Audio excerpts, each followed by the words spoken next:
Hey there friends, Shalita here. Welcome back. So for today, I want to talk about all the books that I read in November. But before I do, please remember to like, comment, and subscribe for more. And without further ado, let's jump right into this wrap up. Okay. So the first book that I read in November was Let Me Love You by Alexandria House. So this book, I feel like this is something that I more or less really would have been reading back in like my 20s. So this is a romance. I'm not knocking anyone who chooses to read this type of romance, but I just generally don't. But with that being said, I was thoroughly entertained. This book was, I wouldn't say it's necessarily on the smutty side. I mean, don't get me wrong, there's definitely smut in it. But I feel like it's one of those, like, I feel like it's more like reality TV. Like this is like trashy. This is a trashy romance. Like it was full of drama, and I probably laughed more at it than I was supposed to. So let's talk about it. Our two main characters are Jo, that's the woman, and Everett, aka Big South. So Jo is an assistant to this jeweler who like does jewelry for celebrities, you know, people with big money, people who, you know, are having some little indiscretions and need little jewels for their, you know, their side chicks, their side pieces or whatever. And Everett, aka Big South, is a rapper. I enjoyed Jo's story in the sense that, like, her career path, you know, it's not one that I've like read about before. For me with romances, you tend to see a lot of the same like careers. Not even just romances, like in fiction too. You tend to see a lot of the same careers, like lawyers, doctors. Even now, I guess the new hot thing is, you know, making someone an influencer. You know, you just see a lot of the same recycled career paths. But her being like an assistant to a jeweler, you know, she's training to be a jeweler. It was kind of, you know, it was a new concept. It's kind of interesting. Everett being a rapper, I mean, it's kind of stereotypical. But he was, like, he's in his 30s or whatever, so apparently he's been in the rap game since he was, you know, knee-high to a grasshopper or whatever. I don't know what necessarily the trope for this would be. I guess it was like hate to like to love type situation. Jo and Everett meet when her boss sends her to take this necklace to him, and she doesn't know who she's taking this necklace to, but when she sees the piece, she gathers, hey, and where she's taking it, she's like, okay, you know, this is clearly somebody's having a little indiscretion. I'm taking this to somebody to give to their side piece. When they meet, or when she takes the necklace to give it to him, you know, his entourage is like, yeah, you know, he's in the back, go ahead, take it back there. Well, she goes to take him the necklace, and he's in bed with a woman who is like butt-ass naked, booty out, like what exposed. And Jo felt disrespected, like, dude, why would you call me in here knowing that you're half naked? Knowing that you got this woman in here naked, like, you're not only disrespecting me, but you're disrespecting her. And then he kind of accuses or assumes that she's like a groupie or something like that. So he kind of disrespects her. So she kind of lays into him. So that's kind of how their little meeting starts. You know, like nobody's ever talked to him the way she talked to him. Like she put him in his place. And he kind of liked that. Their chemistry is kind of weird to start with because she acts like she's so disgusted by him. She talks about how disgusted she is by him. How disgusted she is by him. And then she starts to feel a little, y'all, I was getting ready to do the little ear tuck thing, but then I realized, one, I don't have my locks anymore. Two, I never had sides anyway, so I mean, they were shaved. Anyway, back on track. So yeah, So anyway, he pursues her. He invites her boss and like the whole crew to a party or to the club or something like that. And she goes, you know, she goes with her friend or whatever, and they end up meeting up in VIP. She tells him off and all this and that. And then I think he like just kind of kisses her out of the blue or something. You know, no consent. I think he just goes for it. And they just start going at it or something. Yeah. Yeah, so their little chemistry was interesting.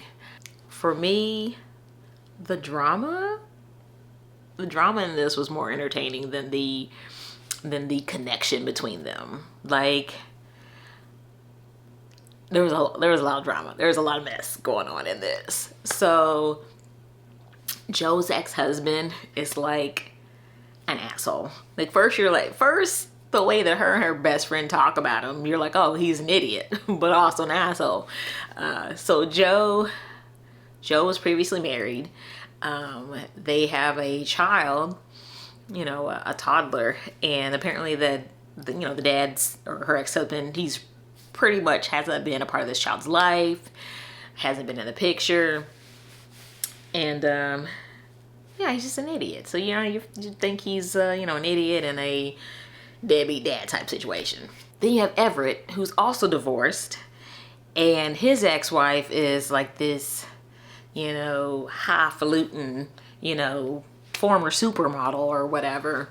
And they have a child. She's like 15 or whatever. You just see there's this whole this messy situation throughout the book. You got Joe's ex-husband like staking his claim on her. Everett's ex-wife trying to stake her claim on him. And a lot of like mess ensues. There is this one thing that was so messy of Joe, like so messy. And I talked about it in a previous reading vlog. Check it.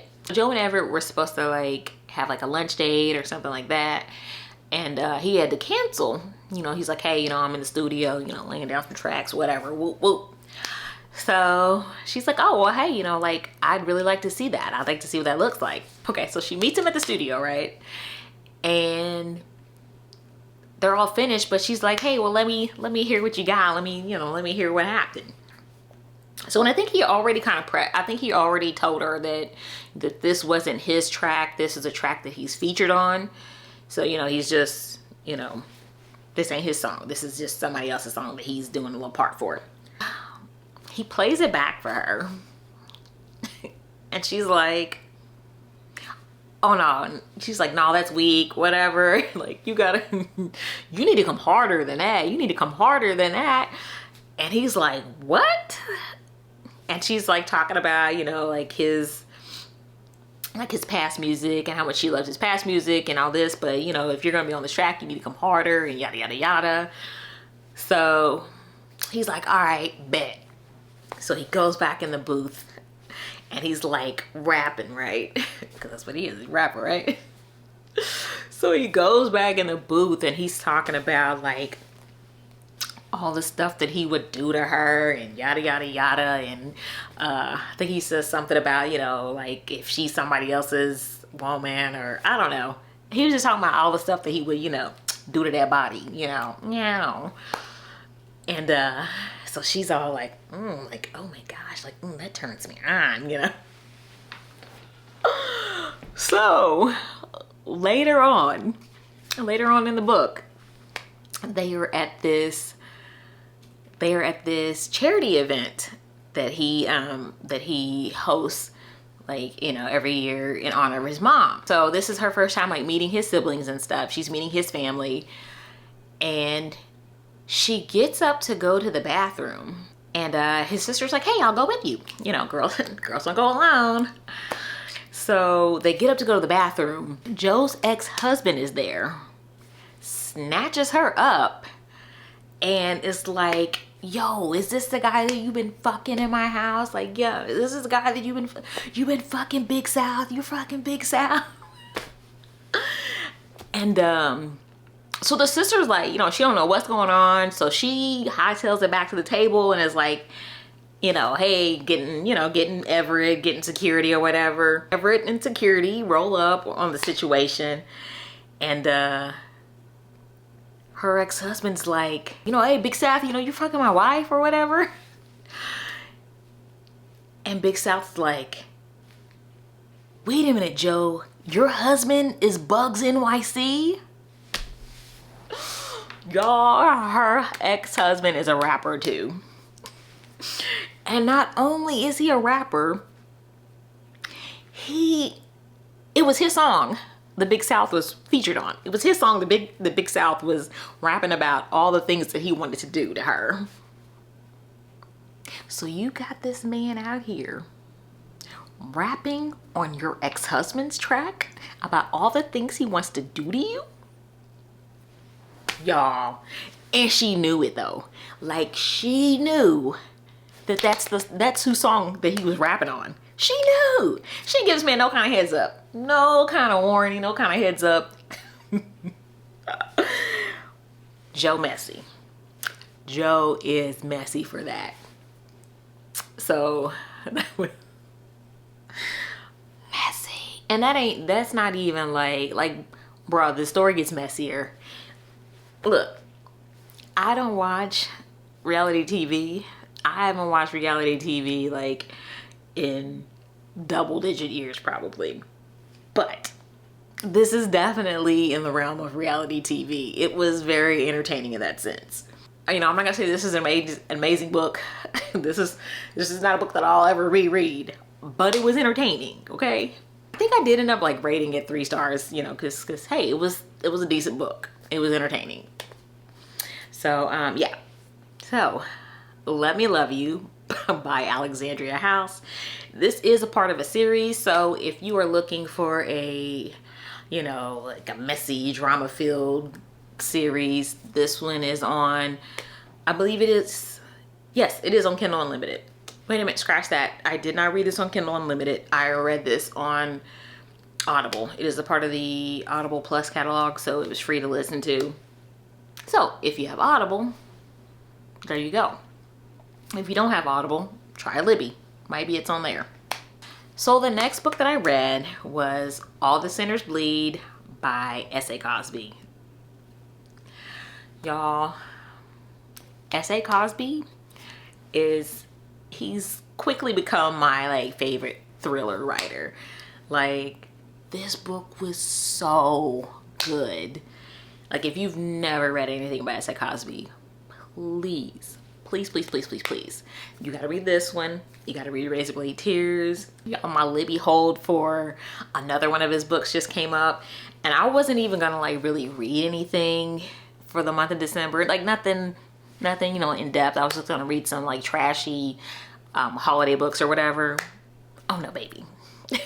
I'm definitely listening to that one. Got to. Okay, but let's get back to the book that we're here for. So this was a 5-star read for me. This was so good.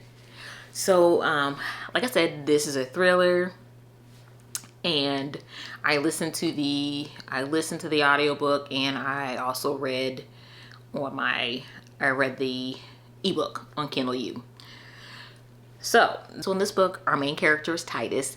He is he's the first black sheriff in this very small, southern town in South Carolina.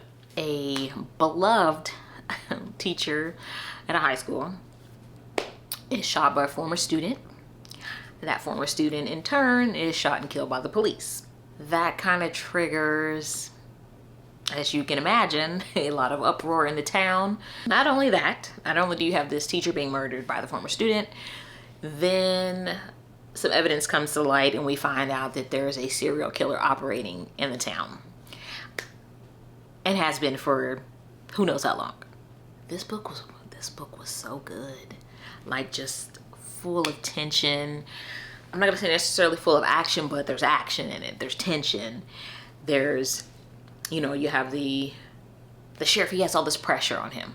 Like, you see the pressure on this man, to basically not fuck up. He's the first black sheriff, and then you have this, this town is Like in the beginning of the book, it tells you like the town's history. And this is a fictitious town, but it basically tells you, you know, all the horrible things that have happened in this town, you know, decades prior. So it's a seemingly, you know, idyllic little, you know, southern town, albeit a little racist, but otherwise, you know, this idyllic little town, right? And then this happens. Titus has a lot of pressure on him, you know, being the first black sheriff. He is a former FBI agent, so we're seeing some mental health struggles for him as well. You know, he's got probably some PTSD from his time working for the feds. Not only that, you know, him and his father and his brother, you know, they are still grieving the loss of his mother. There's some familial tension there as well. And there's, you know, then you have the town that he's, you know, receiving a lot of like pressure from. You have you have leaders of the black community pressuring him. You have, you know, the rest of the town like putting pressure on him, you know, people, you know, who are in some kind of capacity like pressuring him and questioning him. So my guy's got it kind of rough, right? Very excellent book. Just pulls you in and keeps you engaged. S.A. Cosby is a man that can write. If you're looking for action-packed thrillers, if you're looking for a thriller that's going to keep you engaged, if you are looking to diversify your author, you know, the authors that you read, this is a black man and he is killing it in the thrillers game. So yes, read it, read it, read it. So the next book that I read in November was When You Are Mine by Kennedy Ryan. So this is a romance, and this, I guess the trope that would apply to this would be forbidden romance. This one is messy too. Like not trashy messy like like Let Me Love You, but this is like soap opera messy, whereas Let Me Love You was like reality TV messy, like, you know, it was it was messy, but different kind of messy. So our main characters are Karis, yes, Karis, Cam, and Walsh. It's a little love triangle situation, right? So Karis and Cam are, you know, they're a couple. They're dating. They're on the brink of engagement. At some point, he does propose to her. And then we have Walsh, who is Cam's best friend. Like, they grew up together. They are more like brothers than just friends. And one day, Walsh just happens to see this pretty young thing helping this little old lady out, and it just warmed his heart. And he just, you know, he was smitten with her. It was love at first sight, right?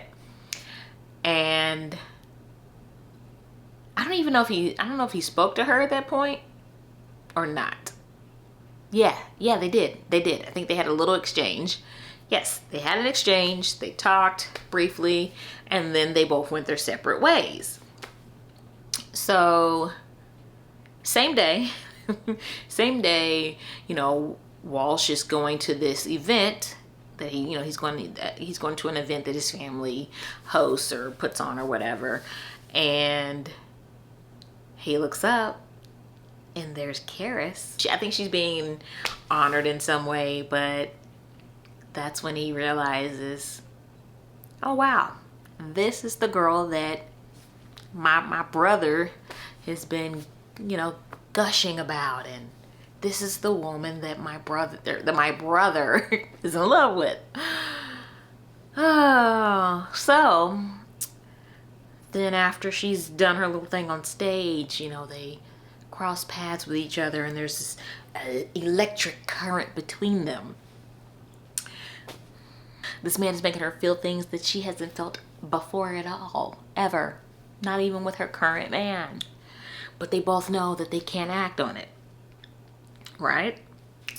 So, So that's the dilemma of this book. You know, essentially Walsh is, you know, he feels like he's, you know, love for sight. He's fallen in love with the one person that he can't have. And you would think for most folks that would stop them. They would say, hey, this is my brother's girl. Step off. No, not this man. He even has the audacity to feel enraged or annoyed when he sees Cam touching her. Like, oh God, her hands on him just burns me up. Like, y'all, Walsh was grimy in this. Walsh was grimy. There's this scene. So, okay, so first of all, let's get a couple little things straight in this. Okay, so Walsh comes from money. His family is rich. They loaded, okay? Cam and Karis both grew up in the system. You know, they had a hard life. You know, like, they both had some, like, Cam had a really shitty childhood, like, really shitty. And so did Karis. You know, they both experienced some trauma. And, you know, Karis just feels like, hey, they kind of belong together. You know, they both know how hard life is. They both have experienced some of the most unspeakable things. So she's like, hey, we're a match made in heaven, right? And she, knowing this, she's like, hey, you know, I guess she feels like she can't pull a rich guy. This is where she's supposed to be with this guy. Walsh's family does a lot of like charity work, and one of their charities does like missionary work in Africa. So he brings back this little girl from Africa who has cancer. He brings her back to the States to have surgery. And Karis is such a saint. She already volunteers at the hospital, right? So lo and behold, they end up spending more time together. There's a scene, you know, something happens with one of the kids in the hospital, and they are both like emotionally wrecked.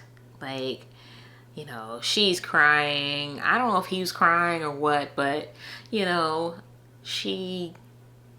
I think she tries to hug him, or she gives him a hug. They're hugging it out. And then Walsh makes his move. And then they are like full on making out, right? Making out. In the children's hospital, y'all. Stop it. Get some help. In the children's hospital. Bruh. This is where you want to make your move. This is when you want to make your move. When this woman is emotionally vulnerable, when you are emotionally vulnerable, this is when you decide to shoot your shot. Come on, bruh. Just grimy. Don't get me wrong, Cam is not a saint. He does some things in this book and you're like, oh, he's an asshole too. But Walsh buddy, if that's your brother, how you gonna do your brother like this? So good book. I rated this one 4 stars. As far as trigger warnings, I would say there is reference to substance abuse, child abuse, and child neglect, and there's some coercion in here, sexual coercion. So yeah, there's a lot of people who love and desire people who don't love and desire them back, or love and desire people that they shouldn't. So this is a part of a series. I believe the next book is going to follow the story of these 3, but there are more people mentioned in this book who have feelings for some of the characters in this book. Like there's this one woman who is like obsessed with Walsh, but he's like, girl, it's never gonna happen. Then there's Walsh's cousin who is secretly pining for Cam. So a lot of little, you know, like I said, soap opera drama up in here, but I enjoyed it. So When You Are Mine by Kennedy Ryan. So if you're looking for a series with some drama, some mess, this is probably a good one. So I will definitely be continuing the series. I have book 2 and book 3. And I need to acquire book 4. So the next book that I read is Legends and Lattes by Travis Baldree. And this is a cozy fantasy, and I really enjoyed this one. I rated it 3 stars because it was good. It was good. So this one is about Viv. She is an orc. She's a former bounty hunter / former assassin, criminal element. So she's a former baddie, and she is ready to hang it up. She's done with that life. She wants to settle down and make something of herself. So in her travels as a bounty hunter, she had visited a town and she had coffee for the first time, and it just blew her mind. And so she's sprung this idea, hey, when I retire, I want to retire and open a coffee shop. So that's what she sets out to do. After she, hangs it up, she decides, hey, I'm ready to be a coffee shop owner. So the interesting thing is that she's opening a coffee shop in a place that has no idea what coffee even is. So she goes about this mission kind of enlisting the help of all these different creatures. She brings together, she's like a magnet,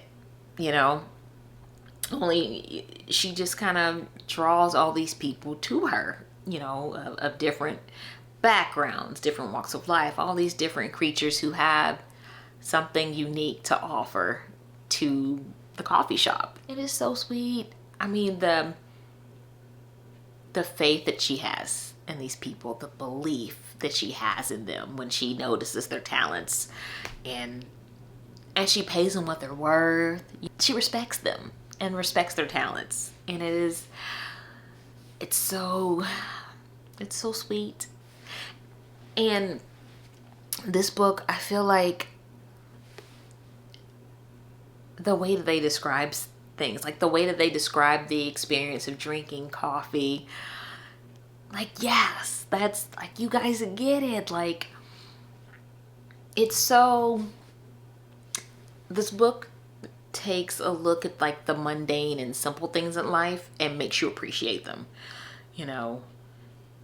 We go through life and we just accept things the way that they are, but we don't necessarily always appreciate those things. We don't always appreciate the fact that we woke up this morning and that we had coffee in the cupboard, or that we had hot running water.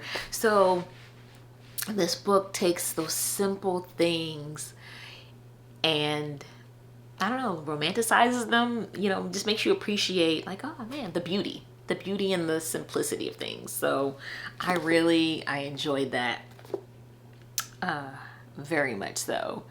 Last night when I was thinking about doing this wrap up, this thought just like kind of hit me. It was like, this is kind of like one of those like cozy cafe games that you see, where it's like, oh, I have to build my town and I have to build my cafe and my inventory. Like, that's what this kind of feels like. This feels like this was a cozy little game of, Viv getting her coffee shop together and finding, a baker and finding entertainment and finding, the person to help her build the coffee shop. So very cute read. Loved it. So if you're looking for a cozy fantasy, this is the one. The last book that I read in November was The Night Circus by Erin Morgenstern. Now this is a fantasy. I feel like this is supposed to be a young adult fantasy. It's fantasy. Okay, so I had high hopes for this. I was slightly disappointed in this one. Down That could be, for one, because I started this on, I started the audio of this, and I think maybe I would feel differently if I had started reading this physically. So this book is about two young magicians who are basically pitted against each other by their mentors. They're pitted against each other in like this competition.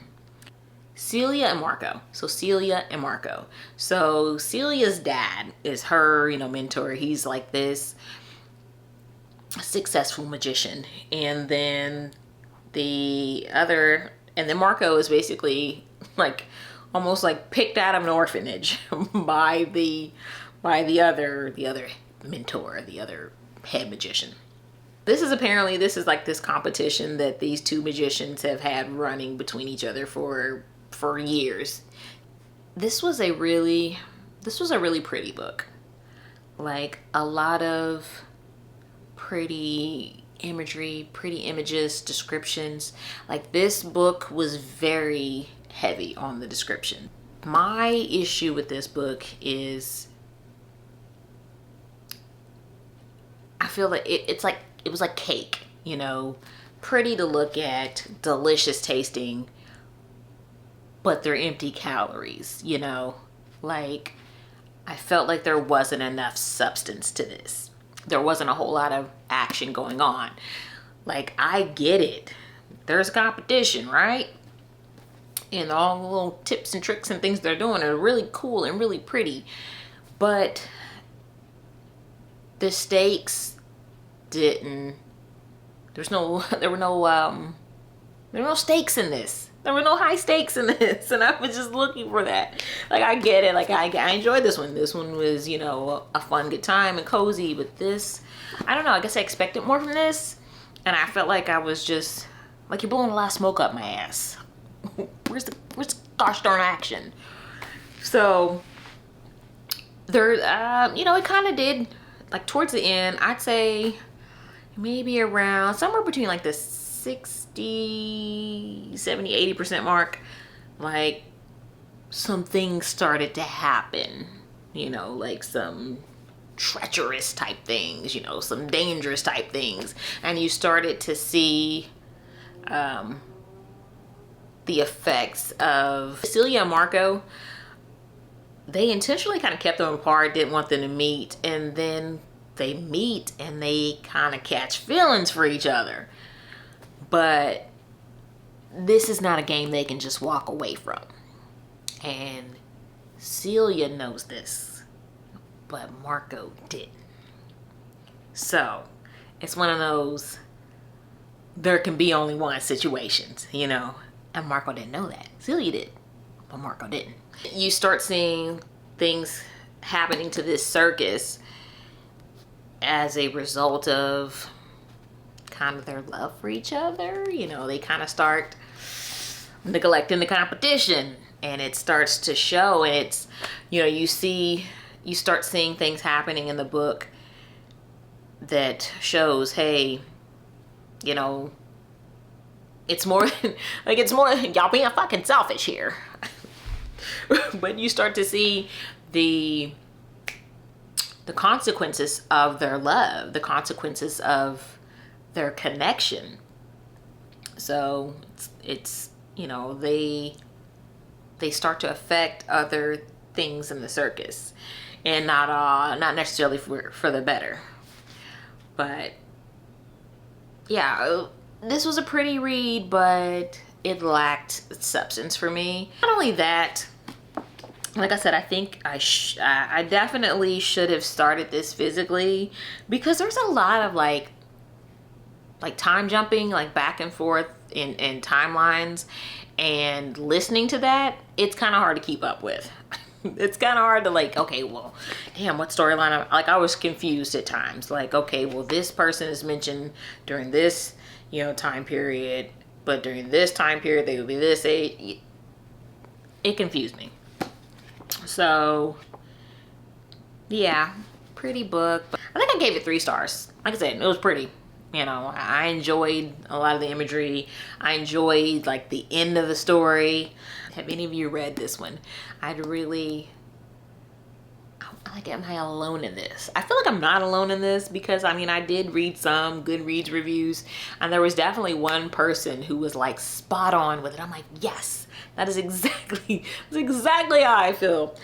All right, well, that's all I have for you guys. And amazingly, I made it in the nick of time because it's time to get ready to go leave to pick my son up. So perfect timing. All right, so that is all that I have for you all today. Have you read any of these books? Let me know down in the comments. I would really be interested in hearing your takes on these, especially these two, especially the two fantasies. So what did you read for the month of November? Let me know down in the comments. Well, that's all I have for you today, friends. So please remember to like, comment, and subscribe for more. And until the next one, bye.